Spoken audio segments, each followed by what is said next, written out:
तर शिवाजी कोण होता या पुस्तकावरून सध्या सुरू असलेला वाद पूर्णपणे निरर्थक असल्याचं मुख्यमंत्री फडणवीसांनी म्हटले।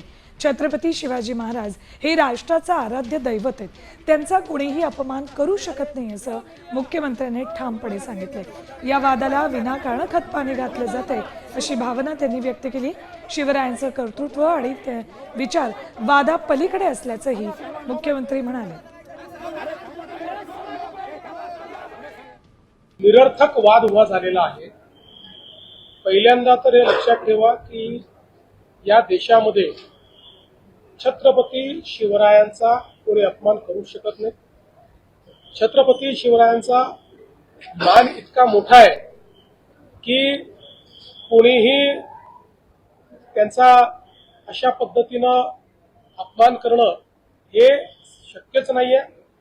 आता हे जे पुस्तक लिहिलं गेलं आहे 1979 ला लिहिलं गेलेलं आहे, त्याच्यावर आज वाद उकरून काढायचा आणि दोन्ही बाजूंनी एकमेकावर भिडायचं, मला असं वाटतं की शुद्ध असामाजिक अशा पद्धतीचं, असंवेदनशील अशा पद्धतीचं हे कृत्य आहे।